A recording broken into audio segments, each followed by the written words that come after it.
2047, I think energy is not going to be something which is just supplied and consumed. Energy would be something which is embedded in the overall system, from large scale solar to small scale. आप rooftop solar अपने छत पे बना सकते हो, आप अपनी facade पे बिल्डिंग इंटीग्रेटेड बना सकते हो, आप एक पार्किंग लॉट की रूफ को रिप्लेस कर सकते हो पैनल से, खेतों में भी बिजली पैदा हो सकती है बिना खेती को इम्पैक्ट किए हुए, एग्रीवोल्टाइक्स है. So technologically I don't think there is a challenge. The most important word in the question is just, by just adding. So if just is added, then it is a myth, because we cannot have an energy future just by adding renewables. शायद पहली बार किसी podcast में हुआ होगा कि एक energy expert ने इसको समझाने के लिए एक बिजनेस मॉडल ही बना दिया हो फॉर डोमिनोज एंड पिज़्ज़ा हट. As a pilot in 2018, we flew a helicopter over the entire city of Bangalore, on which a LiDAR camera was attached. So high resolution images were taken for the entire city.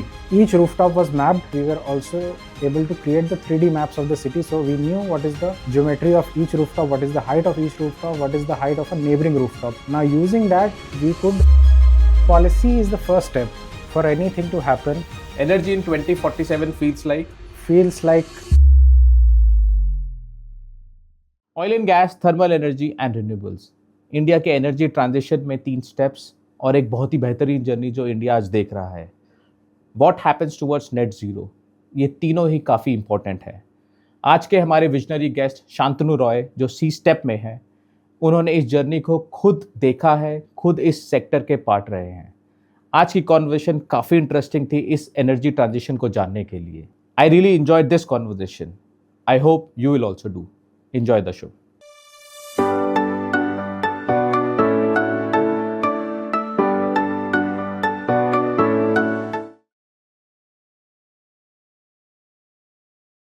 So Shantanu, tell us, आपने अपने career की शुरुआत करी oil and gas से, फिर thermal energy और then renewables. तो आपको कब लगा कि इंडिया का एनर्जी फ्यूचर इज शिफ्टिंग और आपको भी इस शिफ्ट के साथ बदलना है? Tell us more about. Yeah, so as you said, my career of course started with oil and gas. This was the year 2007. So that time oil and gas was very huge. It still is very huge.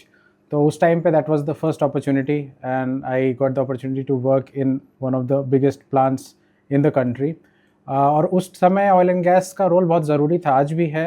So giving energy security to India का role overall अगर आप देखो तो बहुत important रहा है India के modernisation में, इंडिया को एनर्जी सिक्योरिटी देने में, हमारे फ्यूल्स में and everything. So oil and gas is everywhere. So वहाँ से मैंने शुरुआत की थी. फिर कुछ साल वहाँ पर काम करने के बाद फिर एक थर्मल पावर का बूम आया करीब अराउंड 2010-11. उस टाइम पे फिर the focus shifted to providing electricity across India. तो वो एक फोकस है, बहुत सारे नए थर्मल पावर प्रोजेक्ट्स आने शुरू हुए साथ में, एक साथ multiple states across the country. तो उस टाइम पे I got an opportunity to enter that sector, because at that point सबके नज़र में ये था कि ये सेक्टर अब है जो हिंदुस्तान को आगे लेकर जाने वाला है.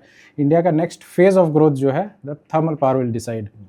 तो वहाँ से मैंने एंट्री की फिर थर्मल पावर में. वहाँ पर मैंने कुछ साल काम किया. It was a very great experience, क्योंकि वहाँ पर मैंने देखा कि what role does thermal power really play.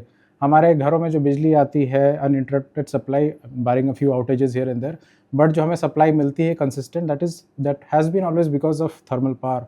तो बेसिकली ऑयल एंड गैस और थर्मल पावर का अगर आप रोल देखोगे तो इंडिया का जो फाउंडेशन है, जो इंडिया का मॉडर्नाइजेशन है, उसमें रोल प्ले किया था. तो इसमें काम करते करते फिर एक शिफ्ट एक ऐसा आया जब renewables started to become more mainstream gradually. So I joined the renewables sector in somewhere around 2017. So it has been around 9 years, 10 years for me.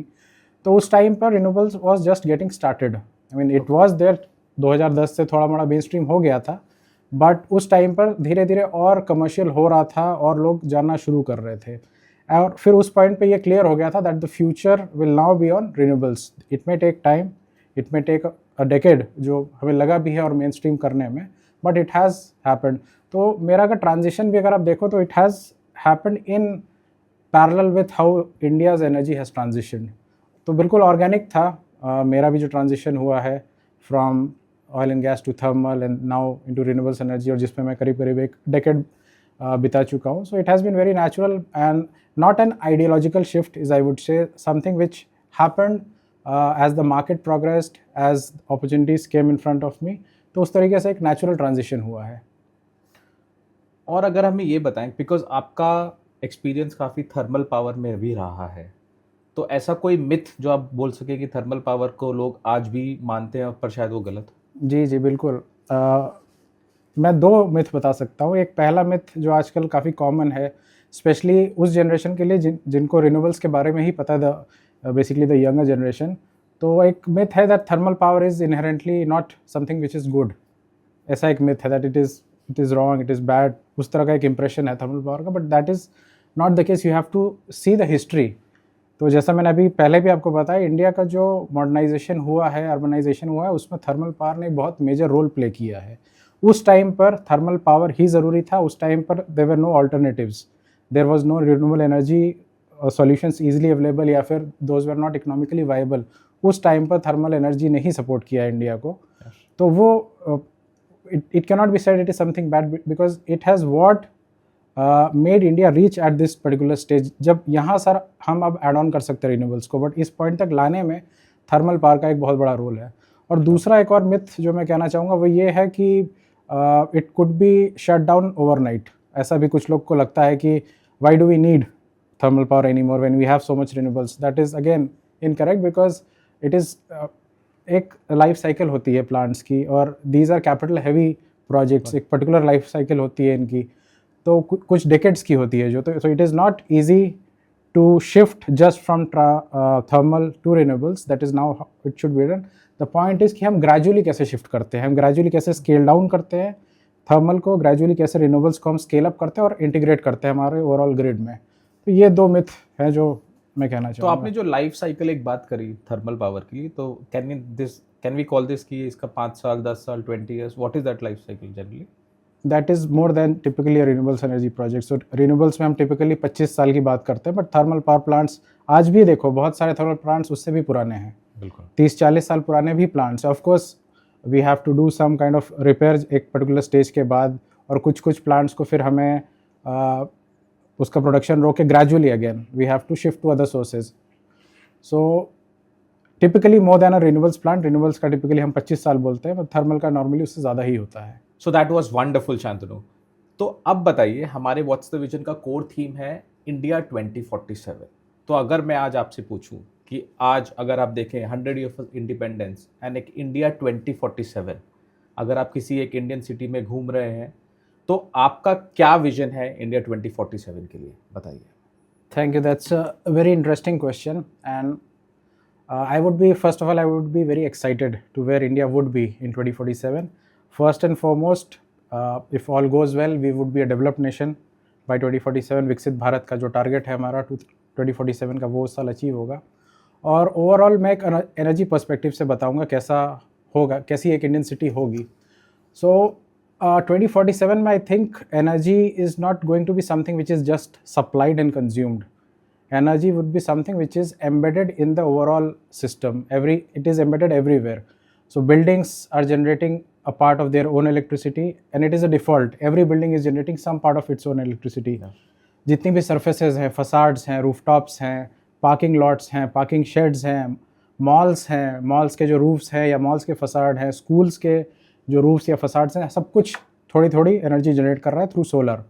जहाँ पे जिन शहरों में मे बी सनलाइट उतनी अच्छी नहीं है, but they have good wind energy resource, वहाँ पर बिल्डिंग इंटीग्रेटेड विंड टर्बाइंस होंगी, स्मॉल विंड टर्बाइंस होगी। So ultimately every building will be generating its own electricity, be it through solar, be it through wind, और be it a combination of both.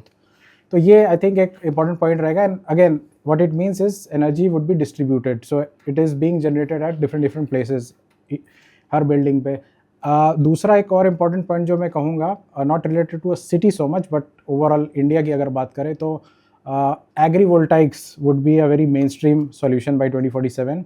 एग्रीवोल्टाइक means when you are generating electricity on your farm land without negatively affecting the crop cultivation underneath the panels. So ये अभी it is in pilot stages in India. थोड़ा सा describe करेंगे? बिल्कुल।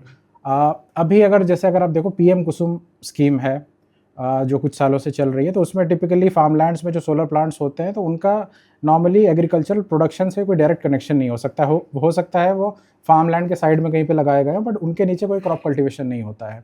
Okay. Agri PV is dual use, land का dual use, same land parcel पे crop cultivation भी continue हो रही है और वहीं पर सोलर पैनल्स भी लगे हुए उसके हैं। ऊपर उसके ऊपर लगे हो सकते हैं at a tilt, at a particular height, कि नीचे आप व्हीकल मूवमेंट भी कर सकते हो, ग्रेजिंग भी हो सकती है। दूसरे भी आइट्रेशंस हो सकते हैं, जैसे वर्टिकली लगे हैं पैनल्स ताकि शैडो का इम्पैक्ट कम से कम रहे। तो multiple iterations are there, but the point is कि डुअल लैंड यूसेज हो रहा है, कल्टीवेशन भी हो रहा है और पैनल से इलेक्ट्रिसिटी भी जनरेट हो रही है। तो आपको कोई एडिशनल लैंड नहीं चाहिए, सेम लैंड को आप यूज़ कर रहे हैं। सो दैट अगेन कि agri PV would be a more mainstream solution. और फार्मर्स को अभी recently what is happening is that farmers awareness पे काम किया जा रहा है, फार्मर्स को बताया जा रहा है कि there is a solution like agri PV which could help you in the long run. तो उस टाइम पे 2047 में farmers will be fully cognizant with what agri PV is. They would not just be farmers but also energy managers. They will know कि कहाँ पे panels लगाने चाहिए, किस टिल्ट पे लगाने चाहिए, ताकि जो भी क्रॉप्स ग्रो हो रहे हैं उनके यील्ड पे कोई फ़र्क नहीं पड़े, नेगेटिव फ़र्क पड़े, हो सकता है इम्प्रूवमेंट भी हो जाए। तो ये एक दूसरा रहेगा। जैसे मैंने पहले बताया, buildings, every building will generate. Second, agri PV जैसे सॉल्यूशंस बहुत मेन स्ट्रीम होंगे। एंड अल्टीमेटली कोई सेंट्रलाइज्ड सोर्स पे डिपेंडेंसी नहीं होगी कि एक सेंट्रल लोकेशन से हर जगह बिजली सप्लाई हो रही है। It will be a mix of all this, की buildings are generating, your farms are generating, your lakes are generating, your canals are generating. Canals के ऊपर कैनाल टॉप सिस्टम्स लगाए जा सकते हैं। तो इस तरह से डिस्ट्रीब्यूटेड सोलर जनरेशन का होगा सिस्टम। और दूसरा होगा कि storage will become a part of renewable energy. वो एक डिफ़ॉल्ट हो जाएगा कि अगर रिन्यूएबल एनर्जी है तो स्टोरेज भी उसके साथ रहेगा। सो अगेन 2047 में this would what I feel would be what India's energy system would be there. उसके अलावा एक और पॉइंट जो मैं कहना चाहूँगा कि ग्रिड का जो मैनेजमेंट है that will become more digital. Everyone can see on live dashboards कि कहाँ से बिजली कितनी आ रही है, कहाँ से जा रही है। Peer to peer trading would be very common. Peer to peer trading अभी के टाइम पर it's on pilot basis. Ministry of power ने एक नया इनिशिएटिव लॉन्च किया है, इंडिया एनर्जी स्टैक, जो कि अभी रिसेंटली जो एआई समिट हुआ था उसमें शोकेस भी किया गया था। तो उसमें peer to peer trading start की जा रही है ऑन अ पायलट बेसिस। तो एक रूफटॉप ओनर जो बिजली पैदा करेगा वो उसका नेबर या कोई और खरीद सकता है at particular time of a day. तो this will again become more mainstream. तो the grid will be digital, peer to trading would be very common. और एक लास्ट पॉइंट जो मैं कहना चाहूँगा, what India will look like in 2047, कि India एक बहुत मेजर सोलर मैन्युफैक्चरिंग हब बन चुका होगा।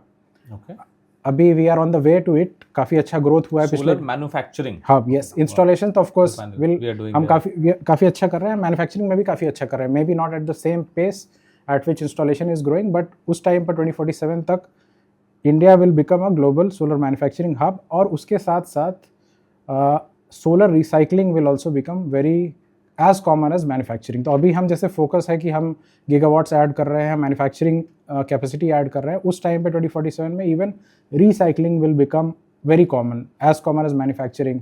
तो to summarize, I think by 2047 India's energy would be a mix of distributed generation, mandatory storage with renewable energy, may be wind और solar.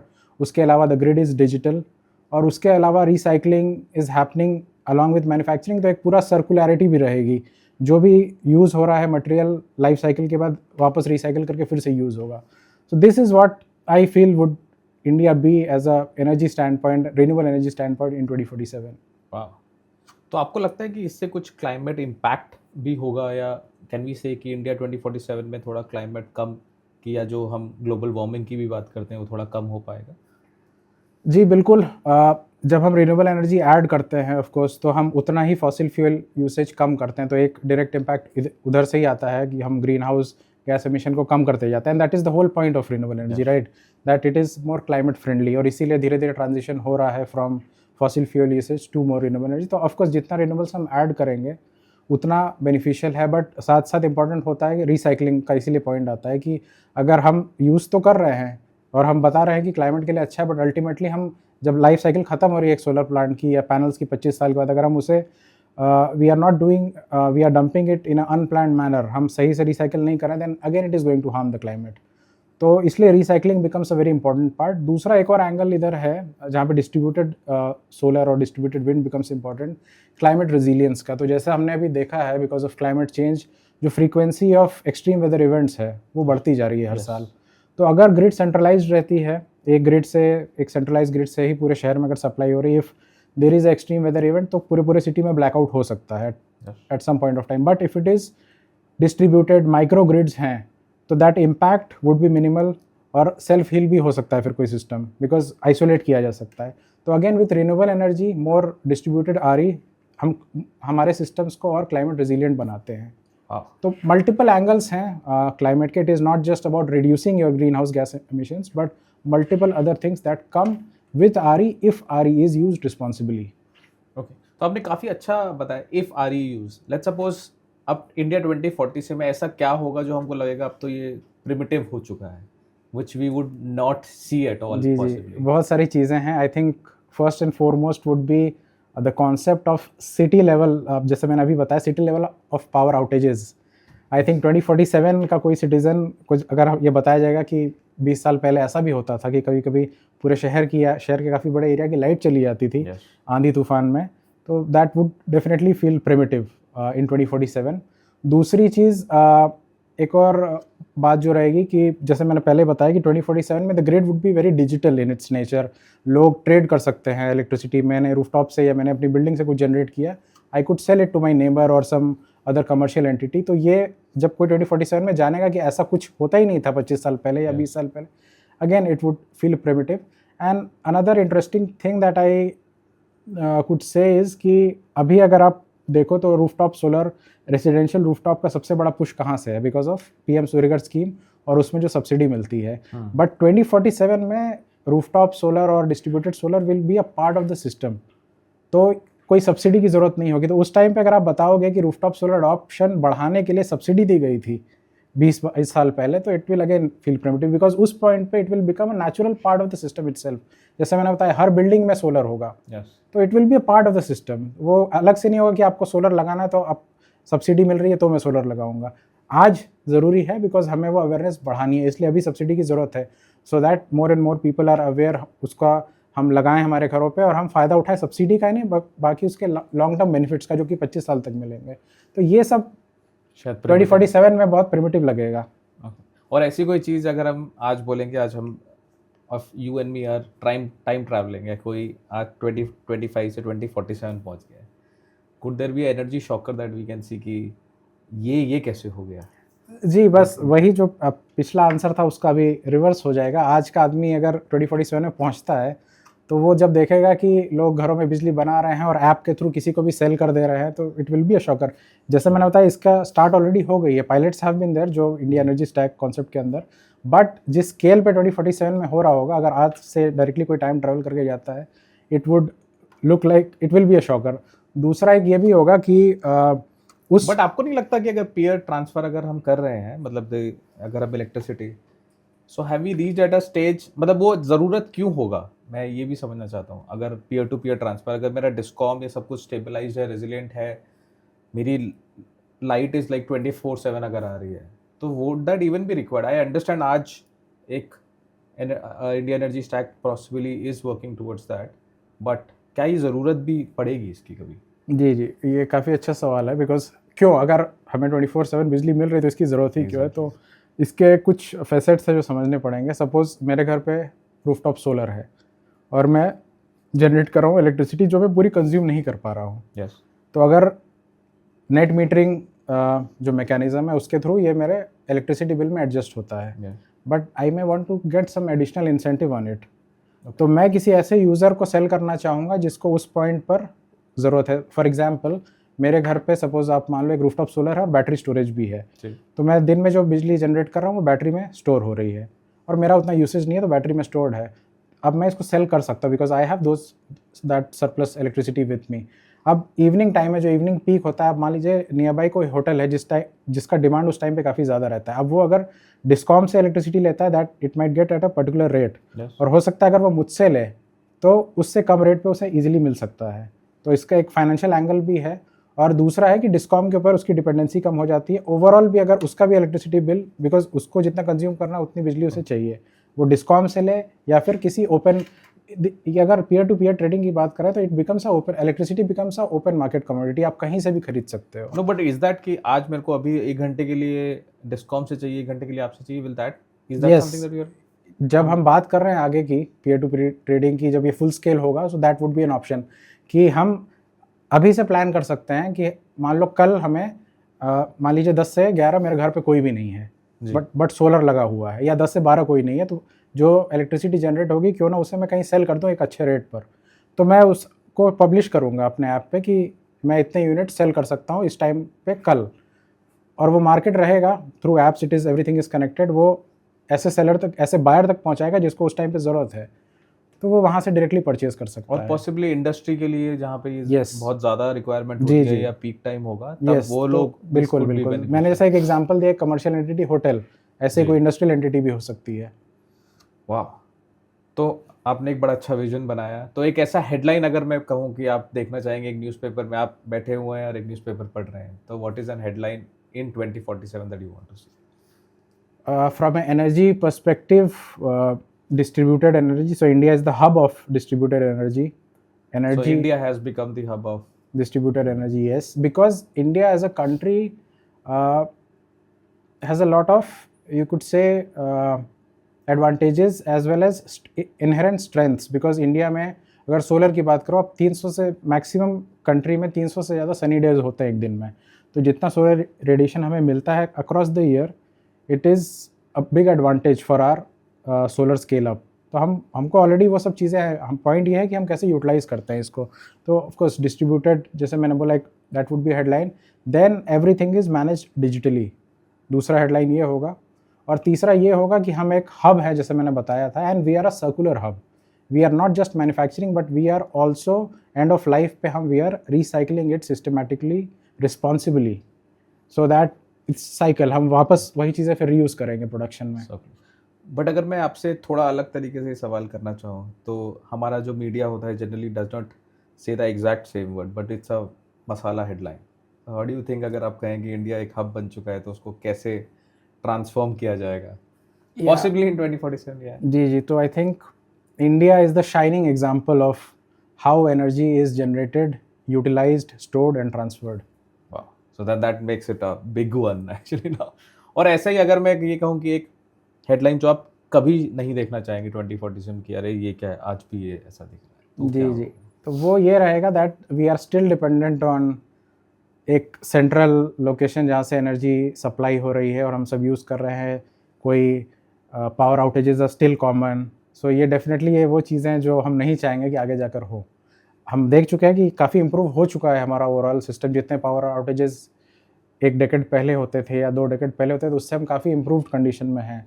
But definitely we have to close it out 100%, जो कि मैंने बोला भी vision है मेरा 2047 में होगा। बट डेफिनेटली अगर वो नहीं होता है तो that would be very disappointing and no one would want कि ऐसा हो आगे जाकर।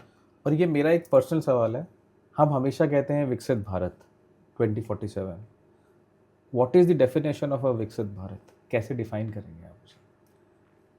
देखिए, वो तो बहुत ब्रॉड डेफिनेशन है, बिकॉज एक कंट्री को डेवलप्ड बनने के लिए बहुत सारी चीज़ें करनी ज़रूरी हैं। हम एनर्जी की बात कर रहे हैं तो energy is one part of it, yes, right, कि हमें एनर्जी में we have to become self sufficient, हमको अपनी इलेक्ट्रिसिटी खुद सप्लाई करनी responsibly. Every location, even the remotest location of India always has uninterrupted power 24/7, तो एनर्जी स्टैंड पॉइंट से वो होता है। लेकिन उसके अलावा बहुत तो सारी क्या ये चीज़ें हैं। पैरामीटर्स की कोई चेकलिस्ट होता है? मतलब मैं खुद के लिए और हमारी ऑडियंस के लिए जानना चाहता हूँ। अब ऑफ कोर्स एक चेकलिस्ट होती होगी, but I think it would be a very broad checklist. It is not as simple कि अगर हमने एनर्जी में ये अचीव कर लिया तो वी आर अ डेफिनेटली, मतलब दैट वुड नॉट बिकॉज बहुत सारी चीज़ें हैं। There are something public else, social transportation sector, है, यस पब्लिक है, transportation, a the lot air we breathe, the water we drink, tap water इतना अच्छा होना चाहिए that we can, the quality would be defined for yes, so sure. a lot of things have to fall in place for a country to become developed nation. I don't think We can one say one single thing. checklist would be sufficient to declare a country is developed or not. If there is a checklist, it is going to be a huge one. But हम energy की बात करें तो energy में we are still clear कि क्या करके we can, on a energy standpoint, we can be a developed nation. वाह, that was amazing to know. And काफ़ी अच्छा एक विजन एक 2047 के लिए जो हम बनाए, आपने बनाया। अब हम आपसे ये जानना चाहेंगे कि इसका एक, अगर हम कहें कि एक रोड मैप बनाना हो, आज एक विजन है, एक टारगेट हमने डिफाइन किया है, बट वहाँ तक पहुँचेंगे कैसे? तो ऐसे क्या 2 या 3 इंटरवेंशन होंगी जो आप कहेंगे कि 2030 तक होनी चाहिए, तभी हम इसके पास थोड़ा पहुँच पाएंगे? बिल्कुल जी, बिल्कुल, काफ़ी अच्छा सवाल है, क्योंकि अगर हमें एक 2047 का जो विजन है, अगर आज आप देखो तो इट इज़ वेरी एडवांस्ड। तो ऑफ कोर्स एक we can not in one jump reach there, हमें छोटे छोटे स्टेप्स लेने पड़ेंगे। Every step has to be well plan, calculated and gradually we have to, so every 5 years हमें ये देखना होगा कि अगले 5 साल में हमें कहाँ कहाँ जाना है। तो अगर अभी की आप बात करो तो अभी जैसे 2030 आता है अगले 5 सालों में, तो कुछ टारगेट्स तो ऑलरेडी सेट है गवर्नमेंट के, जैसे 500 gigawatt of non fossil fuel based capacity, जिसमें करीब 300 गीगावाट इज ऑफ सोलर, जिसमें हम काफ़ी कुछ already we are at close to 50%। तो एक पहला स्टेप तो वो है कि हमें वहाँ तक पहुँचना होगा, बट साथ साथ में बहुत सारी चीज़ें हैं जो हमें करनी होगी। So see, renewable energy capacity addition alone is not going to solve the problem और not going to take us to the place where we want to be at 2047. So RE addition is of course a major thing, but how you are integrating RE into the overall system, the dependency on one big central location जहाँ से power supply हो रहा है, that has to reduce। फिर उसके अलावा बहुत सारी छोटी छोटी भी चीज़ें हैं। फॉर एग्जांपल जैसे मैंने बिल्डिंग्स की बात की थी, तो अब in the next 5 years I feel that there should be a mandate that all new buildings should have renewable energy mandated as a part of it। तो जो भी न्यू बिल्डिंग आए उसमें कुछ पार्ट सोलर या विंड का almost रहना चाहिए। अभी नहीं है, but I think we are on the way कि कुछ सालों में दैट बिकम्स मैंडेटरी कि हर नई बिल्डिंग में सोलर रहेगा ही रहेगा, सो दैट बिल्डिंग खुद भी जनरेट करे जो अपनी इलेक्ट्रिसिटी जितनी कंज्यूम करता है। दूसरा आई थिंक एक और बहुत इंपॉर्टेंट पॉइंट है, this is more to do with policy, कि हमें सब्सिडी बेस्ड मॉडल से थोड़ा मूव करके ब्रॉडर इंसेंटिव बेस्ड मॉडल पे जाना पड़ेगा। आई टोटली अंडरस्टैंड कि अभी सब्सिडी, जैसे अगर पीएम सूर्यघर की आप बात करो तो PM Suryaghar has played a very instrumental role in main streaming of residential solar. 2 साल हुआ है करीब करीब स्कीम को लॉन्च किए हुए, और करीब 25 लाख घरों में ऑलमोस्ट रूफटॉप सोलर का इंस्टॉलेशन हो चुका है, विच इज़ ह्यूज। हालांकि टारगेट 1 करोड़ का है, but we have reach to somewhere 25%, but even that is a huge achievement. वो क्यों हुआ है? बिकॉज एक तो सब्सिडी मिली थी, और प्लस गवर्नमेंट ने बहुत सारे एफर्ट्स डाले अवेयरनेस क्रिएट करने के लिए, बहुत सारे पार्टनर्स के साथ काम किया है। तो इसी तरीके से हमें धीरे धीरे ये मॉडल से आगे बढ़ना पड़ेगा, बिकॉज ये तो अभी के लिए था सो दैट अवेयरनेस हो, पब्लिक में अडॉप्ट करें, but this is one model which cannot be sustainable for too long जब आप कंटिन्यूसली सब्सिडी दे रहे हो। तो ये सब एक इंटीग्रेटेड पार्ट हो जाना चाहिए, वेयर जो एक सिस्टम की क्वालिटी और जो एक कितने साल तक एक सिस्टम एफिशिएंटली काम करेगा वो इंसेंटिवाइज होना चाहिए। Adoption will follow naturally. I think ये 2-3 पॉइंट्स आ रहे हैं मेरे दिमाग में जो डेफिनेटली हमें अगले 5 साल में we have to work upon. और आपको लगता है कि पीएम सूर्यघर योजना जो आपने बात करी वो 2030 में भी एग्जिस्ट कर रही होगी, और पॉसिबली अगर कर रही होगी तो किसी और फॉर्म में होगी, और वो क्या होगा फॉर्म? अगर जी देखिए, ऑफिशियली तो it is a 3 year scheme जिसमें 1 करोड़ का टारगेट है और 2 साल हो चुके हैं। But I feel, I mean again my personal thought की स्कीम एक्सटेंड होगी, and I would really wish that when the scheme extends it becomes rooftop solar plus storage, because that is what will define now. क्योंकि हम जैसे जैसे solar addition कर रहे हैं, storage will be an important part. तो I feel personally that when if PM Suryaghar extends, so that should be PM Surya Ghar plus storage. जी, मतलब वो जब आपके घर में सोलर है तो स्टोरेज बाय डिफ़ॉल्ट उसका पार्ट हो जाए, मतलब आपको अलग से बोलने की ज़रूरत ना पड़े। ये मैं चाहूँगा कि ऐसा हो। ओके। और एक थोड़ा अलग तरीके से मैं ये पूछना चाहूँगा, हम डोमिनोज आपको पता है, जी जी, not the pizza guy, right, but there are small steps, then there are bigger bigger bigger. तो अगर हम बोले कि आज 2025 में what is that first domino that has to fall तो टू अचीव द विजन जो आपने अभी बनाया? तो जी जी बिल्कुल, काफ़ी इंटरेस्टिंग है ये सवाल। और जब आपने अगर डोमिनोज़ आपने बोला कि वो वाला डोमिनोज़ नहीं है, तो मैं वो थोड़ा वो एग्जांपल भी यूज़ करूँगा जहाँ पे वो वाला डोमिनोज़ भी आता है। मेरे हिसाब से first domino should be how we are aligning the incentives of a distribution company. तो इसको मैं एक बेसिक एग्जांपल के थ्रू भी एक्सप्लेन करना चाहूँगा कि जो हमारे डिस्कॉम्स हैं वो कैसे इवॉल्व हुए हैं कुछ सालों में, और क्यों ये एक इम्पॉर्टेंट डोमिनो है to fall to reach where we want to reach in the next decade और सो, या फिर 2047 में। तो एक एग्जांपल लेता हूँ मैं, एक फिक्शनल लोकेलिटी आप मान लीजिए, ओके, जहाँ पर बहुत सारे रेजिडेंट्स रहते हैं और the only thing they can eat is pizza. Wow. तो आप डोमिनोज को जी हम मान लेते हैं कि पिज़्ज़ा, हम सिर्फ पिज़्ज़ा खा सकते हैं वहाँ पर, मतलब एक ऐसा हाइपोथेटिकल है। तो आप ये मान लीजिए कि pizza is the only thing that is consumed as food. The kids will be very happy. So एक सेंट्रल किचन है वहाँ पर, जो कि पिज़्ज़ा बनाता है अपने बड़े बड़े ओवन्स में, और फिर वहीं से वो डिस्ट्रीब्यूशन करता है। सो डिस्ट्रीब्यूशन डिस्कॉम, ओके, तो वो सबके घरों में पिज़्ज़ा पहुंचाता है, वही जनरेट करता है, वही सप्लाई करता है, वही रेट सेट करता है, और आपका मंथली बिल आता है कि हर महीने आपने इतना पिज़्ज़ा खरीदा हमसे, तो उसका ये बिल है।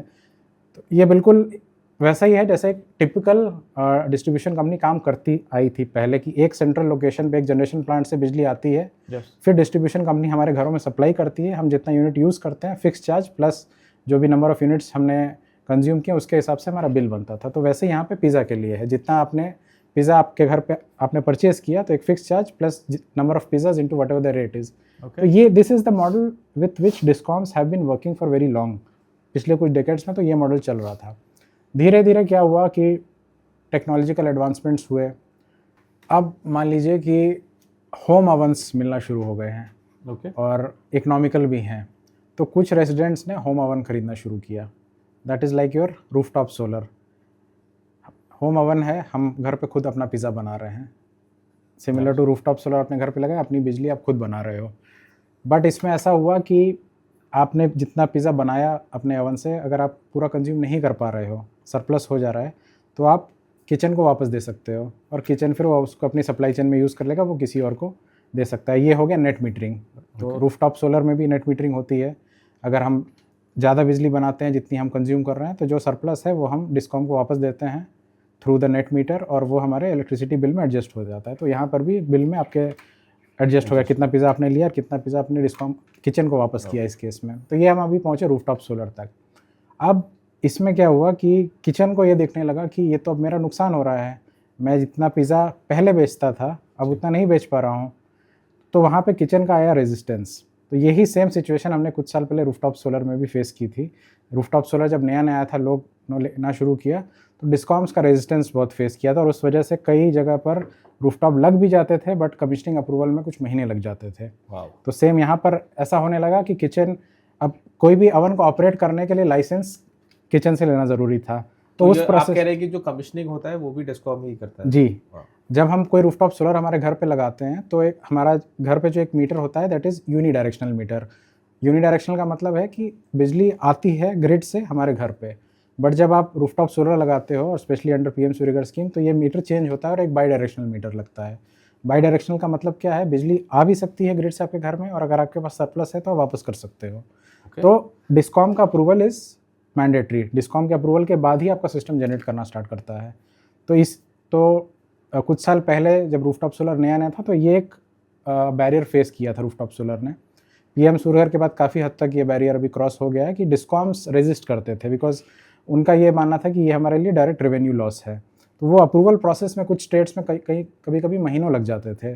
तो इवन दो किसी कंज्यूमर ने पैसा इन्वेस्ट किया हो, घर पे रूफटॉप सोलर लग गया हो, बट वो ऑन नहीं कर पाते थे सिस्टम, बिकॉज वो अप्रूवल नहीं हो पाता था। तो हमारे एग्जाम्पल में ये था कि आपको अगर घर पे ओवन ऑपरेट भी करना है, तो you have to get approval from the central kitchen, वही ओके करेगा। तो उस केस में फिर ये रेजिस्ट करने लगा। लेकिन धीरे धीरे और लोग रूफटॉप सोलर लेने लगे, फिर ऊपर से गवर्नमेंट की स्कीम आने लगी रूफटॉप सोलर। तो अब ये किचन ने देखा कि मुझे तो अपना रेवेन्यू मॉडल चेंज करना पड़ेगा, मुझे ये जो फ्लो चल रहा है ट्रांजिशन का, I have to sync with it and not go against it. तो अभी जैसा हम रूफटॉप सोलर में भी देख रहे हैं, धीरे धीरे काफ़ी सारे discoms are aligned with rooftop solar. अब पहले जैसा नहीं है, अब काफ़ी ईजिली आपका कुछ दिनों या कुछ हफ्तों में ही अप्रूवल मिल जाता है, और डिस्कॉम के ऑफिसर्स खुद आपको हेल्प कर देते हैं आपका सिस्टम कमीशन करने पर। और ये ट्रांजिशन पीएम सूर्यघर के बाद से काफ़ी हुआ है, क्योंकि जब सेंट्रल गवर्नमेंट से पुश आया है तो फिर और इफेक्टिव हो गया है इम्प्लीमेंटेशन। तो इस केस में भी किचन को पहले लगा कि रेजिस्ट करना पड़ेगा, वरना हमारा तो लॉस होगा। तो अब इन्हें समझ में आया कि we have to go with the flow, जो चल रहा है हमें अपना रेवेन्यू मॉडल उसके हिसाब से अलाइन करना पड़ेगा। तो अब इन्होंने काम किया कि जो ओवरऑल डिस्ट्रीब्यूशन है पिज़्ज़ा का, उस पर इन्होंने काम शुरू किया। तो अब बात आती है, जैसे अब और एडवांस्ड होता है तो पीयर टू पीयर ट्रेडिंग की बात आती है। जैसे रूफटॉप सोलर में मैंने अपने घर में बिजली बनाई, मैं अपने नेबर को सेल कर रहा हूँ कुछ यूनिट्स। यहाँ पर भी लोगों ने सोचा कि हमें क्या ज़रूरत है उधर से लेने की, अगर हमें उससे कम रेट में हमारे नेबर से मिल सकता है पिज़्ज़ा। तो एक ने एक्सेस बनाया, अपने नेबर को सप्लाई कर दिया। तो अब इसमें डिस्कॉम या जो किचन है वो क्या रोल प्ले कर सकता है, ये ओवरऑल जो मैनेजमेंट है, जो पूरी जो चेन है डिलीवरी की, कि एक घर से जो एक्स्ट्रा है वो लेना, दूसरे घर में पहुंचाना, वो काम अब डिस्कॉम कर सकता है, उसका कमीशन चार्ज कर सकता है। ओवरऑल जो अवन्स हैं उनका जो मेंटेनेंस है उसमें डिस्कॉम काम कर सकता है, जो भी रेगुलेशंस हैं कि आपको कैसे ऑपरेट करना है उसमें वो किचन काम कर सकता है। तो ये एग्जांपल बिल्कुल वैसा ही है जैसे ट्रेडिशनली डिस्कॉम्स काम करते आए थे और कैसे उनको चेंज करना पड़ेगा। तो इसका समरी ये है दैट इवन ये किचन का एग्जांपल मैंने इसलिए दिया ताकि जो लिसनर्स हैं उनको और इजीली समझ में आए कि इलेक्ट्रिसिटी मार्केट कैसे काम करता रहा इंडिया में। रूफटॉप सोलर के आने के बाद डिस्कॉम्स का बिहेवियर कैसे चेंज हुआ और वो कैसे ट्रांजिशन हो रहा है। तो अभी उन्हें भी अगर आगे बढ़ना है रूफटॉप सोलर में तो peer to peer trading is a reality जो कि ऑलरेडी आ चुका है थ्रू इंडिया एनर्जी स्टैक और वो और कॉमन होने वाला है। तो discoms have to make this a part of their revenue model कि आप जो नेटवर्क ऑफकोर्स अगर जब पीयर टू पीयर ट्रेडिंग है तो वो जिस नेटवर्क से सप्लाई हो रही है मेरे घर से किसी नेबर के घर पे वो नेटवर्क तो डिस्कॉम का ही है। तो वो एक्सेस हमें डिस्कॉम दे रहा है, they will always charge something for it, वो एक कोऑर्डिनेशन फीस होगी और ओवरऑल जो नेटवर्क को मेंटेन करना है। उसी तरह ये किचन का भी केस है, किचन भी अब इस प्रोसेस में इन्वॉल्व हो जाए कि कैसे डिस्ट्रीब्यूशन हो रहा है एक घर से दूसरे घर में, सब कुछ ऑनलाइन हो जाए। तो इसी तरह अल्टीमेटली जो आपका सवाल था कि क्या डोमिनो फॉल होना चाहिए, वो यही है डिस्कॉम का जो इंसेंटिव है वो रियलाइन होना चाहिए, क्योंकि डिस्कॉम्स का कुछ रेवेन्यू लॉस जो होता है तो उनको कंपनसेट करने के लिए ये जो प्रोसेस है they have to be incentivise. जब वो अपना नेटवर्क दे रहे हैं ट्रेडिंग के लिए या ओवरऑल ट्रांजैक्शंस होने के लिए, सो वो वहाँ से they will still continue in business. तो discoms will always be there, जो ट्रेडिशनल मॉडल था वो नहीं रहेगा बट डिस्कॉम्स वो डेफिनेटली बी देयर, उनका रोल चेंज होगा। तो यही पहला डोमिनो है which will be most important, because consumer adoption तब तक नहीं हो सकता है when until and unless discoms are on board. तो अगर जैसे आप पीएम सूर्यघर में भी देखो, जब से स्कीम आई है धीरे धीरे ग्रेजुअली डिस्कॉम्स ऑन बोर्ड आने लगे हैं और रूफटॉप सोलर का अप्रूवल भी अब जल्दी हो जाता है मैक्सिमम स्टेट्स में। तो आप देखो इसीलिए हम 25 लाख तक पहुँच पाए। Of course lot of other players have also played their roles, vendors और जिन लोगों ने अवेयरनेस क्रिएट किया, बट डिस्कॉम्स का role is extremely important and they have been played a important role. इसी तरह हमारे भी एग्जाम्पल में वो पिज़्ज़ा बना के बेचने से लेकर पिज़्ज़ा का डिस्ट्रीब्यूशन एक घर से लेकर दूसरे घर में पहुंचाना, वो रोल भी डिस्कॉम प्ले करेगा। तो ये डोमिनो है which will be most important, पहला domino. Wow, I mean this was amazing. शायद पहली बार किसी पॉडकास्ट में हुआ होगा कि एक एनर्जी एक्सपर्ट ने इसको समझाने के लिए एक बिजनेस मॉडल ही बना दिया हो फॉर डोमिनोज एंड पिज़्ज़ा हट, बिकॉज इसको सुनकर शायद वो भी अपना बिजनेस मॉडल चेंज करना चाहें कि शायद 4 साल बाद 5 साल पहले कि हम एक पिज़्ज़ा एक अपने नेबर को भी खिला रहे हैं। That is an amazing explanation that I have ever heard of this. Thanks Shantanu for that. Thank you. And because आपने कुछ चैलेंजेस की भी बात करी, तो हम आज ये भी जानना चाहेंगे कि आज क्या रोक रहा है इस विजन तक हमें बढ़ने के लिए। इज इट टेक्नोलॉजिकली हम बोल सकते हैं, या इंस्टीट्यूशनली बोल सकते हैं, या बिहेवियर चेंज है जो हम बोलें कि इस वजह से ये प्रॉब्लम। तो आप क्या कहना चाहेंगे इसमें? देखिए टेक्नोलॉजिकली अगर आप देखो तो हमारे आंखों के सामने सॉल्यूशंस हैं। हम देख चुके हैं कि सोलर, फॉर एग्जांपल सोलर किस तरीके से और एक्सपैंड हो रहा है, from large scale solar to small scale. आप रूफटॉप सोलर अपने छत पे बना सकते हो, आप अपनी फसाड पे बिल्डिंग इंटीग्रेटेड बना सकते हो, आप एक पार्किंग लॉट की रूफ को रिप्लेस कर सकते हो पैनल से। आप जैसे मैंने बताया कि खेतों में भी बिजली पैदा हो सकती है बिना खेती को इम्पैक्ट किए हुए, एग्रीवोल्टाइक्स है, आप फ्लोटिंग सोलर कर सकते हो। तो टेक्नोलॉजी हमारे पास ऑलरेडी है, तो technologically it will not be a challenge. दूसरा अगर सिर्फ ये तो एप्लीकेशंस की बात हुई, बट ये कैसे इंटीग्रेट होते हैं, तो जैसे मैंने बताया फ्यूचर विल बी डिजिटल, तो उसकी भी शुरुआत हो चुकी है through India energy stack concept, तो वो भी प्लेस में है। So technologically I don't think there is a challenge. Institutional is going to be the biggest challenge, primarily because institutional reform में बहुत सारे स्टेक होल्डर्स का रोल होता है, सेंट्रल गवर्नमेंट से लेकर state government, discoms, regulators, financiers, developers, ultimately consumers, ये सबको सिंक में आना पड़ता है, वहाँ पे बड़ा चैलेंज होगा। तो इसीलिए इम्पॉर्टेंट ये होगा that we start early, we start taking small steps. जैसे मैंने बोला हर 5 साल कि हमें क्या करना है, इट शुड बी क्लियर। तो ऐसे अगर हम धीरे धीरे करेंगे तो of course by 2047 we will arrive at whatever we thought of. तीसरा जो था behavioural, that challenge is typically solved if the other things are in place. अगर एज अ कंज्यूमर मुझे अगर दिखता है कि ये चीज़ करने में फाइनेंशियल वायबिलिटी भी है and it has long term benefits, और आजकल बहुत सारे जो कंज्यूमर्स हैं they are very conscious about sustainability also.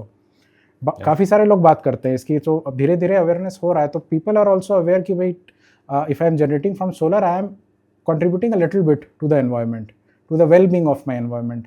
तो वो भी है। तो अगर if if the systems are reliable, अगर उन्हें पता है कि भाई ये सिस्टम 25 साल तक चलेगा, and I am also contributing to the environment, and also it makes financial sense for me, क्योंकि अल्टीमेटली कोई पैसा लगा रहा है तो वो यही चाहेगा कि कुछ सालों में वो पैसा वापस आए, और उसके बाद then they can earn more from it, which is the case of rooftop solar now.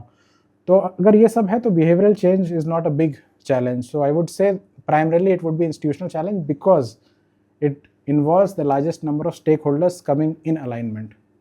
वाह। और अगर हम आज फ्यूचर की बात करें, बिकॉज हम एक रोड मैप तो बना रहे हैं, बट अगर इस प्रेजेंट में एक्चुअली अगर हम देखें आज 2025 में ऐसा कोई इंसेंटिव्स या स्कीम जो आप कहें कि possibly this could be better, तो वो क्या होगा, या और उसमें वो क्या बेटर हम ढूंढ रहे हैं? मैं सब्सिडी वाला एग्जांपल देना चाहूँगा। जैसे अभी सब्सिडीज़, अगर पीएम सूर्यघर की हम बात करें तो subsidies on the capital cost, तो जैसे 3 किलोवाट तक के सिस्टम के लिए हमें 78,000 की सब्सिडी मिलती है, और वही इस टाइम पे सबसे बड़ा। और इसका कॉस्ट कितना आता होगा अगर आप एक इंस्टॉलेशन? जी, अगर आप 3 किलोवाट का सिस्टम अगर आप लो तो इट कॉस्ट रफली around 2 lakh rupees overall system cost. Okay, 2 lakh rupees, जिसमें से फिर आपको दिस यू हैव टू पे अपफ्रंट, बट फिर सब्सिडी आपको मिल जाती है। so it means मैं जब 2.5 lakhs, 2 roughly 2. so when we say 2 lakhs, so 3 units of electricity will be generated per hour. No, so अगर एक 3 किलोवाट का सिस्टम है, तो एक स्टैंडर्ड फार्मूला है typically for Indian conditions is that every kilowatt peak Okay, of solar plant installed at your residence or at your rooftop will generate around 4 units in a day, 4 to 5, हम conservative 4 रख लेते हैं। सो अगर 1 kilowatt का system है तो 4 unit generate करता है एक दिन में, that means in a month 4 into 30 that is 120 units. अगर ये अगर 1 किलोवाट अगर 3 किलोवाट का सिस्टम है तो it would be 12 units in a day into 30 which is 360 units. तो this is typically what you will generate. It might go more than that also in a few months, and it might go lower than that in a few months. but on an average 360 typically, yes. So this is how much you generate. So 2 lakh rupees की investment में 360 units per month I can on an average generate. इसका देखिए, इसका overall जो financial model कैसे काम करता है कि अगर सपोज मैंने मेरे घर पे 3 किलोवाट का रूफटॉप सिस्टम लगाया तो 2 लाख मुझे अपफ्रंट पे करना होगा। वो मैं डिसाइड कर सकता हूँ that I am paying fully और I am taking loans, but ultimately I have to pay 2 lakh rupees. एक बार जब सिस्टम कमीशन हो जाता है, सिस्टम इज़ अप्रूव, तो 78,000 रुपीज़ मेरे अकाउंट में आ जाते हैं वापस, तो आई गेट इट बैक। अब क्या होता है टिपिकली आज की डेट में, और प्लस क्योंकि जो लोन रेट्स हैं पीएम सूर्यघर स्कीम आने के बाद से लोन रेट्स भी काफ़ी कम हो गए हैं। अब आपको 7% या उससे कम रेट पे भी सोलर के लोन मिल जाते हैं, जो कि पीएम सूर्यघर आने के पहले काफ़ी ज़्यादा होते थे। तो PM Suryaghar has made a contribution through this also कि financing has become more accessible.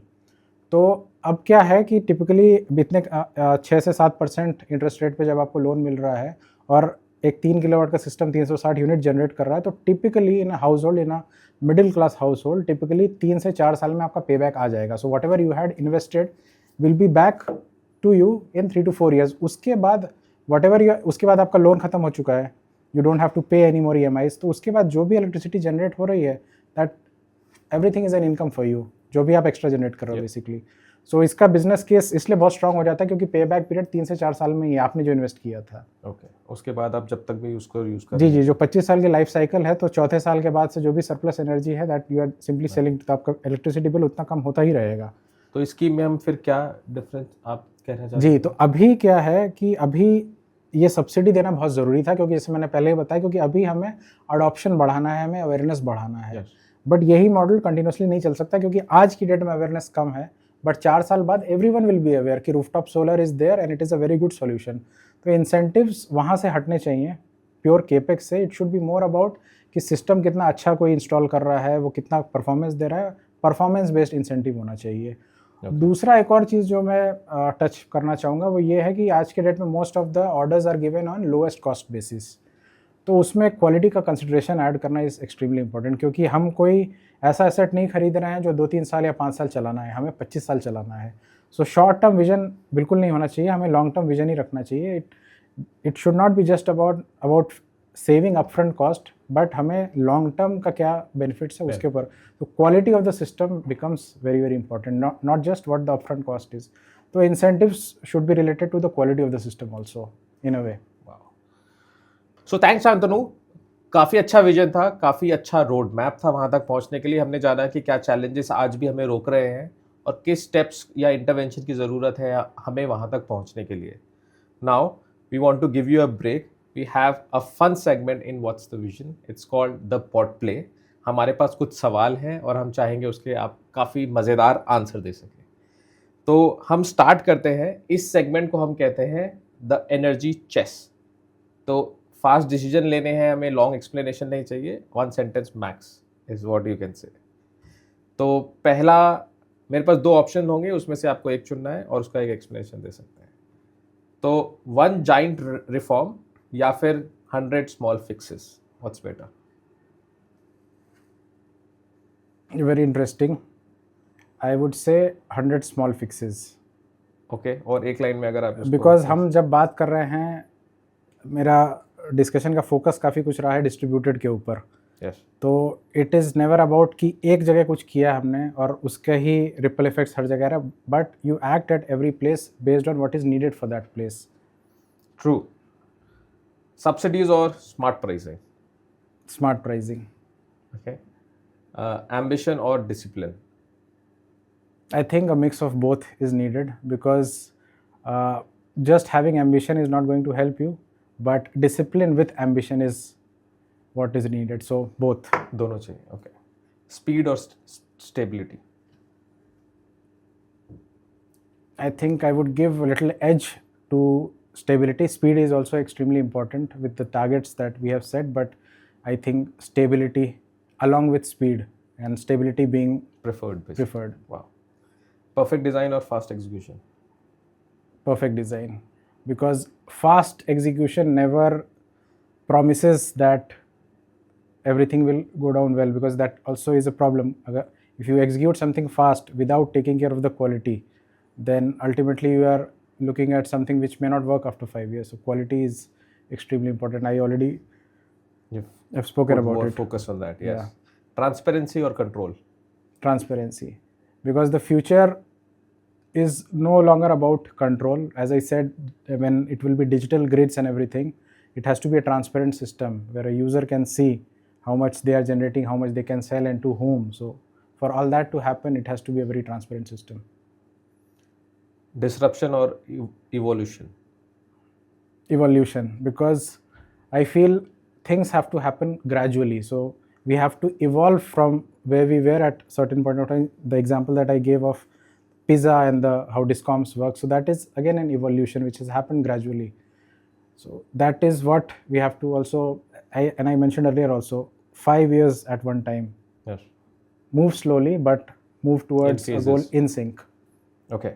More policy or more project managers? That's very interesting. I think we don't need more policy. We need strong policy, but to manage it, we'll need good project managers. Wow. So, okay, that's amazing. So that was the energy chess for you. We have another segment. We have called it the energy architect. We understand कि आप energy sector से आते हैं, तो हमने आपको 100 points दिए हैं और हम एक इंडिया 2047 का एनर्जी सिस्टम बना रहे हैं। तो देर आर वेरियस सेक्टर जिसको मैं बताता हूँ, which is technology, policy, institution, behaviour, data and possibly discipline. ये 6 है। अगर आप इनको डिफरेंट पॉइंट्स देना चाहें तो कितना कितना देंगे, परसेंटेज शेयर या points out of 100? I mean, how important a point is. Based उसके on ऊपर. the importance. Could you please repeat the options? So technology, policy, institution, behavior, behavior change we can say, data and execution discipline. Right. I think for any major change to happen, institutional reforms or alignment would be the highest. So I think. So institution. जी सबसे ज़्यादा point तो उसको आप होंगे. कितना points देना चाहेंगे उसको out of 100? Maybe 35 points, so that Okay. it clearly shows that it is the major thing. उसके बाद would come the behavioral change, because again that is something very important, क्योंकि institutional reform है वो काम तभी करेगा जब behavioral change भी साथ में हो रहा है. कितने पॉइंट्स? उसके लिए I think it would be 25 points. Wow. तो we are 60 points 60 already done. Covered. उसके बाद कौन कौन सी चीज़ें बचती? Technology, policy, data and I think policy would be somewhere linked with institutional reform, क्योंकि वो इंस्टीट्यूशनल रिफॉर्म का अल्टीमेटली स्टार्टिंग पॉइंट पॉलिसी ही होता है. तो एक जैसे पीएम सूर्यघर का एक क्लियर एग्जांपल है कि एक पॉलिसी आई सेंट्रल गवर्नमेंट से और उसके बाद क्या क्या रिफॉर्म हो, वी कैन क्लियरली सी. तो starting point of course will be the policy, and so I think we can club both institutional Okay. reform and policy in one. Technology again is very important, but I have given it lower points because technology, people are aware that technology is there. We don't need that much of a technology push. What we need is the adoption of that technology, that push. So that can happen with the institutional reforms and the behavioral thing. Very nice. How much points you will give to technology then? We were already done with 60. I think 20 points, so Make it 80. And I think so we have left with data and execution discipline. I think 10 to both, but see, data is something which is not limited to 10 points. Data has a role to play everywhere, because even that will decide कि कैसे reforms होंगे. So data is something which is overarching. I may give it 10 points, but it has a role to play in everything. क्योंकि data से ही हमें पता चलेगा कि कितना वाइबल है कोई चीज़ आगे, कितना बेनिफिशियल है to the environment, to a consumer. And lastly was the execution discipline, because if all other things are in place, execution discipline, 10 point may be too low for it, but I think in the larger scheme of things, if the other things are in place, execution discipline will also be in the right way, something which is not rushed, अगर बाकी सारी चीज़ें अपनी जगह पर सही है तो. Okay, Shantanu, so that was wonderful. This was amazing answer that we were looking for. So next in line we have the segment called origin story. So हम हमेशा अपने गेस्ट, विजनरी गेस्ट से हम ये जानना चाहते हैं कि आज वो क्या करे. तो आज अगर आप बताएं शांतनु, आज क्या कर रहे हैं? You worked in various next big level projects, but today what is Shantanu doing? Tell us more about it. That is a very interesting question, I would say, because as we've already spoken about it, I have worked across multiple sectors, and every work is very different from each other, though they are, everything is trying to solve one larger issue of making India energy independent economy. But when I was with, you can say, thermal power and oil and gas, the focus, at least my focus, was more on executing things, getting assets made. For example, getting a plant commissioned, getting a new unit commissioned. So that was the focus. So it was more of a physical, something of a physical nature, where you can measure that this is the production capacity that you have, this is the production unit that you have set up, Yes. and this is the capacity which is measurable. Similarly, in the case of a thermal power plant, if you have done it, you know how much megawatt it is going to generate. Very, very physical and something which could be measured. What I am doing right now is more on the framework side, because I work for a think tank, and we work for as a policy advisory, policy advocacy, creating something innovative which can help advise policy. So here it is more about creating frameworks. So this is not typically which can be measured very as easily as a physical asset, because this has more long-term impact. So a good framework can impact decades of work or decades of growth. So that is a major change from building a physical asset to building frameworks which could have state level impact, national level impact, impacting the overall India's energy transition journey. I would say that. So what is more interesting for you, building those assets or current work that you are doing, जो आज आप frameworks बना रहे हैं? I would always say that what I'm doing in present is the most interesting, but that was also the case when I was doing something, because all that has added up to what I'm doing right now, because I have knowledge of the ground also, of how on the ground implementation is done, what role did those assets play. As I said in the starting of a discussion also, the role that thermal power has played or the oil and gas sector has played is undeniably important. But now is the phase of transition to RE. So this, yeah, I really enjoy what I have been doing right now, but I also thoroughly enjoyed whatever I was doing that time. See, the impact, in terms of impact, that was more localized, building an asset which generates something, power or some product. Here it is more about how you are impacting the policy, how you are making a change which can impact millions of citizens across the country. So both were interesting, but this I could say more because here the kind of impact is more large scale, may not be measured in terms of numbers, but you can feel it. Okay. Any specific work that you want to talk about which you are doing in the current organization? You're the think tank जो आपने Yeah. बताया. So my current organization is called CSTEP, the Center for Study of Science, Technology and Policy. It is a technology-based think tank. So what we typically do is create something innovative which can actually help on-ground implementation, which can actually help on a policy level to scale up adoption of renewable energy in my team. But there are other teams which are working on air quality or sustainability. But in our team, the focus is to create something innovative which can help renewable energy adoption on a policy level, which can then percolate to the actual users. So this is what we are doing right now. So there's one specific piece of work that we have done at CSTEP on rooftop solar. It is called Rooftop Solar Explorer. Okay. So a few years back, this was around 2018, the team at CSTEP was thinking why rooftop solar is not picking up. So the PM Suryaghar scheme was not yet launched. It was launched 2 years back only. So, but still there used to be subsidies for rooftop solar. Okay. That time also decently good subsidies, but the take up was not there. People were not aware that whether they should go for rooftop solar or not. They were also not aware how much rooftop solar is ideal for their rooftop. So that knowledge was missing. Plus, if a state government or a local government wanted to push adoption, they also did not have a database of which rooftops they should target. Okay. So that information asymmetry from the consumer side, from the government side, and also for the installers, they also were not aware that what is the potential, what is the rooftop potential of a particular consumer. So for every particular lead, they will have to send their personnel to go measure at site how much can be installed, a time-taking process. So we thought of creating something innovative which could solve all these problems in one go. So we thought of creating a solution using aerial imagery and geospatial intelligence.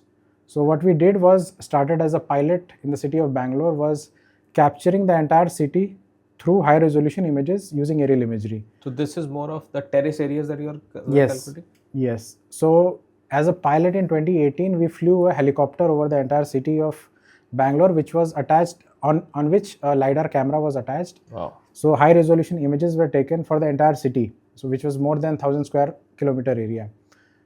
Each rooftop was mapped because these were very high resolution images. We were also able to create the 3D maps of the city, so we knew what is the geometry of each rooftop, what is the height of each rooftop, what is the height of a neighboring rooftop. Everything was captured.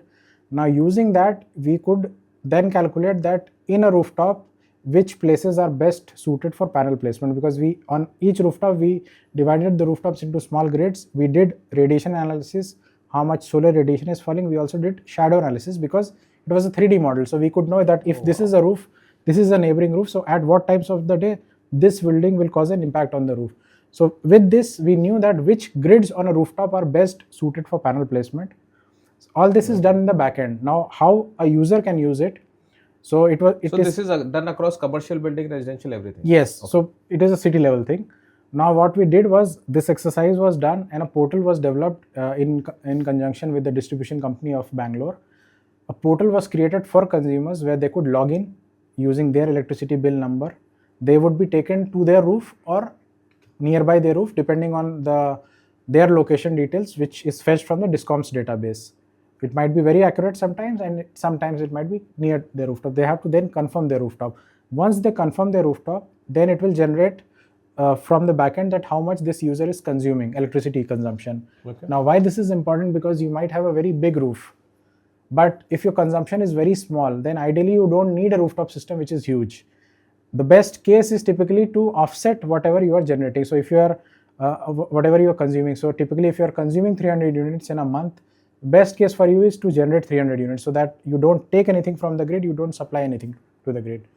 That is the algorithm that we have used, even though the user is free to choose a bigger system size, smaller system size. So now coming back to when a user logs in, they are taken to their roof. Once they select, they are asked the electricity consumption. Either that data is fetched from the database. If it is not, then the user will have to enter. Once that is done, then it will give you the most optimal rooftop system design along with visualization. So it will show panel placement on your roof, and it will also give you the technical and economic details in a language which is simple to understand. It will show you what is the payback period, what is the how much you are generating, how much money you need to invest, what is the subsidy, and everything in a very simple and visual format.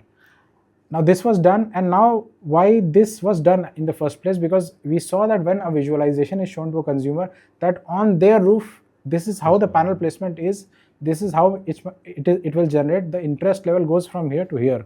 Sure. adoption process becomes much easier. Sure. So after doing it for Bangalore, then we expanded to 10 more cities across MP and Chhattisgarh. And now it has been done with the Ministry of New and Renewable Energy. Our work has been expanded to more than 120 cities across India.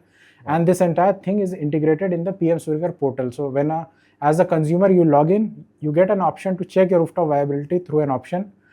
Click for solar rooftop calculator. If you click on it, our functionality will open, which will give you, after asking a few details, it will give you the visualization.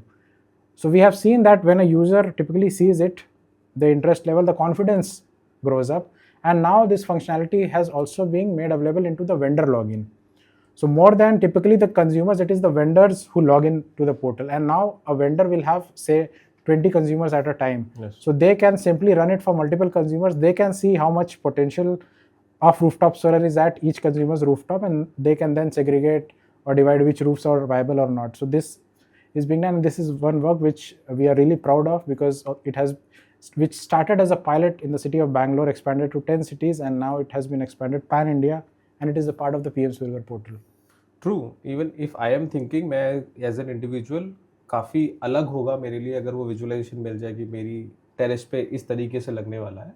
And definitely for the vendors जो हर बार एक individual को भेजते होंगे, check करते होंगे, it's like a month sort of a process. And if you have to do that for 100 different people, it will take like ample time. Yes. But I think with this, in an hour you can get to know कि इस 20 locations पे इस तरीके Yes. से लग सकता है. And similarly, and both the individual and both of them can come at the same page, on the same page in like the minimal time. Wow. अब हमारे पास कुछ myths हैं लोगों के लिए जो हमने audience से भी collect करते रहते हैं. जी. And we would want to know whether these are myths or reality. Right? तो एक सबसे बड़ा myth जो है, जो लोग भी काफ़ी कहते हैं कि we as a citizen don't even care कि इलेक्ट्रिसिटी कहाँ से आ रही है, या हमें ऐसा केयर करना चाहिए. आपको क्या लगता है कि एक अगर हम कुछ साल पहले की बात करें तो शायद ये मिथ नहीं था, बट आज डेफिनेटली ये मिथ है. मैंने भी कुछ अभी बताया that citizens are now very serious about this thing. They know what is sustainability. They know that if they are installing a solar plant at their premises, what good they are doing to the environment.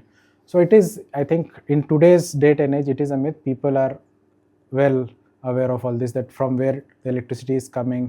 People are aware that what climate change is happening. They are aware that air quality in India is a problem. It has to be improved. So all spectrum of things people are aware, including how more energy. awareness has gone Yes, up, more. so- Yes. So energy is also part of it. So they know that if they are putting a renewable energy source, they are ultimately helping the environment, helping our country, helping the world at large. Okay. इसी उसमें एक दूसरा सवाल जिसमें लोग कहते हैं कि इंडिया अपना जो एनर्जी फ्यूचर देख रहा है, they can solve this problem just by adding more renewables. What do you think? I think the most important word in the question is just, by just adding. So if just is added, then it is a myth, because we cannot have an energy future just by adding renewables. It has to be added intelligently. It has to be, how it integrates into the overall energy system is what is going to solve the problem. Yes. Just if you just keep on adding the capacity and you are not sure how to use it and where to use it, then there is no point in adding capacity. So, and that is why it becomes very important that everything that is generated becomes a part of the grid somewhere. There is someone to use it. So how you add renewables is the question, is what will decide the future, and now not just by adding it. Okay, different it will get added. Yeah. Wow. Okay, and there's another myth we call that execution, because आप policy में काफ़ी काम करते हैं, तो execution is easy the moment policy is announced. What do you think? That again is a myth, because if you see, policy is the first step. For anything to happen, policy is the first step. If a policy is announced, it does not by itself mean that it is going to happen. Now it also depends on what kind of policy it is. So again, coming back to the PM Surya Ghar example, big policy announcement 2 years back that 1 crore households have to be solarized by rooftop solar, but that was start of the story. That was not the end of the story. Important is how are we executing to reach to that target. So as I said, 25 lakhs has been achieved, but 20% you could say is policy, because that is what gives you the starting push, which is very, very important.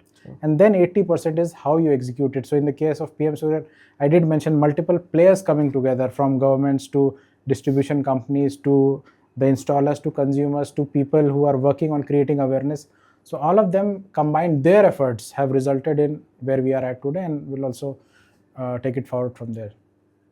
Okay, that's a combination of efforts from Yes. different people that has come. Yes. Okay. एक और myth, तो काफ़ी लोग ये कहते हैं because the moment they hear net zero, जब भी नेट जीरो की बात आती है, that fossil fuel will completely disappear by that time. Again, this is, I would say, more towards a myth, because see, fossil fuel, I did explain the history, how important it has been, but yeah, it's the time for transition now. So of course, even after a few years, even after a decade or so, maybe how much capacity we have of fossil fuel would be much lower than what it is, but still it would be there, because thermal plants is what gives you uninterrupted 24/7 supply. Of course, we are making changes to renewables also to reach 24/7 supply, but I think in some pockets of the country and some special requirements, thermal power will always be there. Quantum would be lower, but it would be there. So what do you think would be the quantum there? Are we saying 10%, 5%? If you see the current numbers, it gives you an idea. So I think as of now, we are around very close to, in terms of just the capacity, not the generation, just in terms of gigawatt capacity, I think renewables is very close to thermal as of now. I think if you are talking about 2047, I think it would be, But that you are talking about only जो installed capacity है.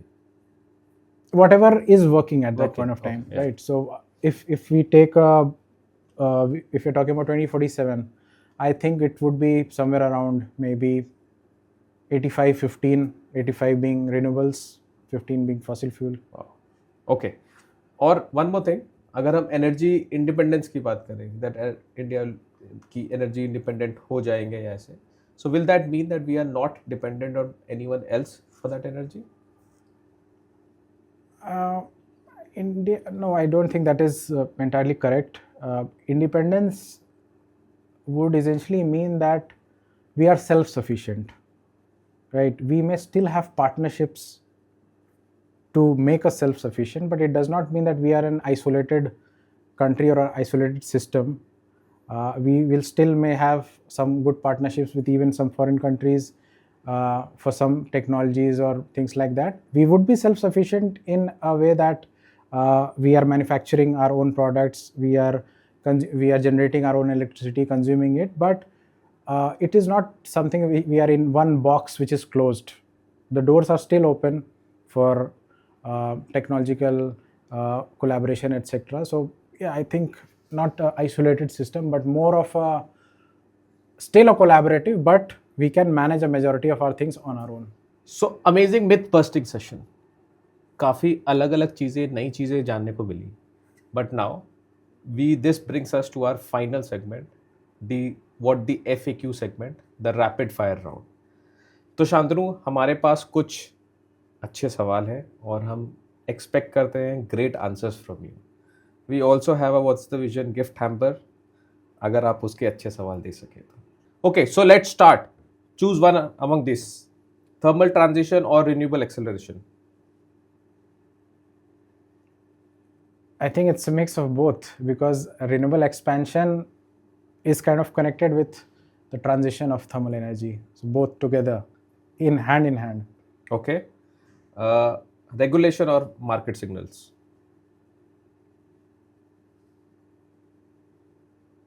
This is a rapid fire. I think regulations. Digital platform or physical infrastructure?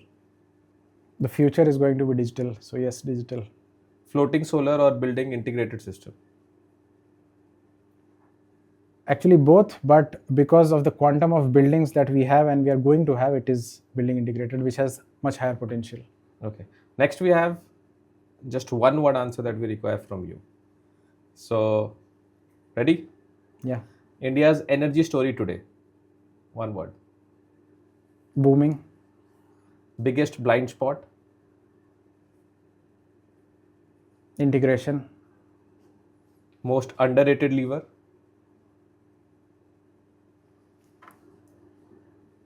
Our solar, the strength that we have inherently of the solar energy that falls on us. One word. Solar energy. Energy in 2047 feels like? Feels like data which keeps on flowing from one place to another. Thermal mindset in one word. Robust. Renewable mindset in one word. The future. Ah. I have some question. You'll have to finish this sentence. Okay. One thing people get completely wrong about clean energy is? That it will solve all the problems that we have related to energy. If India delays reform for 5 years, then? Then we'll have to catch up 10 years. Ah. The future of India's energy system is? It is distributed, digital. My biggest fear about 2047 is? Is that we don't plan well for the next 20 years. Okay. And if you have to choose one sector, oil and gas, thermal and renewable, which would that be? I would choose all because all are equally important to me. But because renewables is the future, if you ask for one, then it's renewables. So thanks, Shantanu. That was nice Thank you. answers from you. Great one word that you picked up so well. And we have the What's the Vision hamper for you for coming on this show. So I'm really glad Thank to you so give you much. this. And this is what we have for our visionary guests. Thank you. And who give us so great answers. It was lovely having you on the show. I had an amazing conversation with you. I hope you like this. Same here, same. It was a great conversation with you. Okay. Thank you. Thank you so much. Thank you.